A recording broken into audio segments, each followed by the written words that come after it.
C'est la rentrée des classes et comme toujours, c'est une période un petit peu compliquée où on se retrouve avec beaucoup de choses à faire et que nos enfants rentrent en maternelle ou en classe préparatoire, c'est une période assez anxiogène.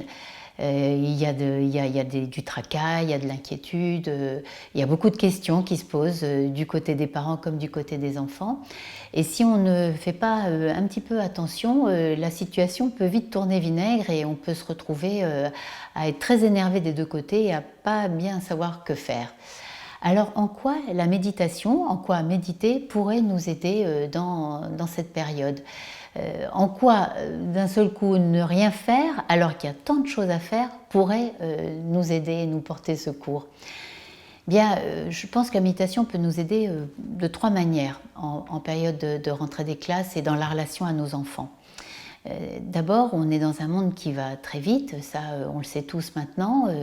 Je ne sais pas d'ailleurs si on le sait assez, mais notre monde va tellement vite qu'il accepte une accélération sans limite. Il n'y a plus de limite à l'accélération qu'on subit, à la vitesse, à la rapidité qu'on nous demande et qu'on exige de nous. Se poser 10 minutes, 15 minutes, 20 minutes, se poser sans rien faire, dans une saine immobilité et accueillir le silence va déjà beaucoup nous aider. C'est étonnant, mais s'offrir du temps pur, du temps gratuit, peut nous être d'un grand secours. Dans ce silence, qu'est-ce qu'on fait ? On laisse le bruit de nos pensées émerger. On laisse nos angoisses, nos inquiétudes, nos tracas prendre leur place. On les accueille doucement, sans jugement, sans s'en vouloir du tout, mais juste on se rend compte qu'ils sont là. Être stressé parce que c'est à la rentrée, c'est pas du tout un problème. Le problème, c'est de ne pas le voir, c'est de faire l'autruche et c'est de ne pas laisser la place à ça. Si on laisse la place à ça, si on médite et qu'on crée ce temps, qu'on offre ce temps pour que tout prenne sa juste place, ça va beaucoup nous aider dans la situation. Deuxièmement, méditer nous apprend à rafraîchir notre regard. Et c'est très important de regarder nos enfants, de voir nos enfants. On peut apprendre à voir nos enfants, on peut réapprendre à regarder nos enfants. Ils changent beaucoup, ils changent chaque jour et on pourrait les regarder comme on regarde un nouvel invité qui arrive pour dîner à la maison. C'est le grand maître de méditation, Chogyam Trungpa, qui disait cela, qui écrivait cela. On pourrait traiter nos enfants comme on traite des invités, c'est-à-dire avec curiosité, avec respect, avec amicalité.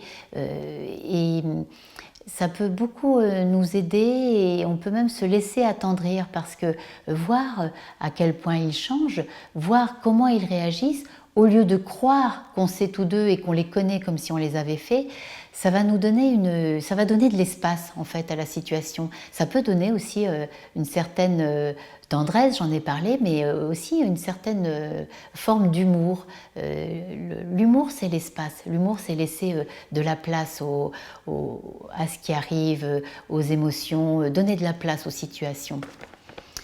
Et puis, troisièmement, la méditation est vraiment, par excellence, l'entraînement à faire la différence entre les moments où nous sommes présents et les moments où nous sommes partis ailleurs dans nos pensées.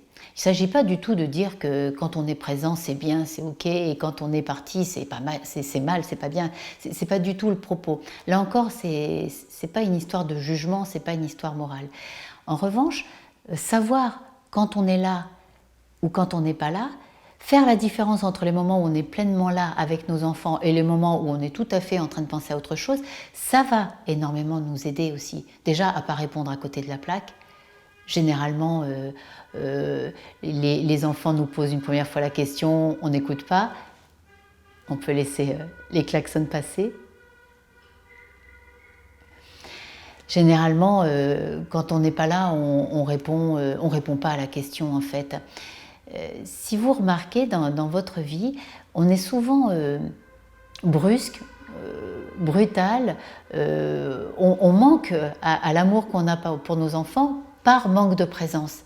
C'est souvent lié uniquement à ça.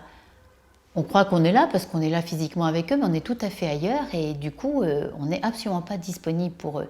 Et du coup, chaque question qui arrive nous agresse, nous irrite, nous énerve un peu plus.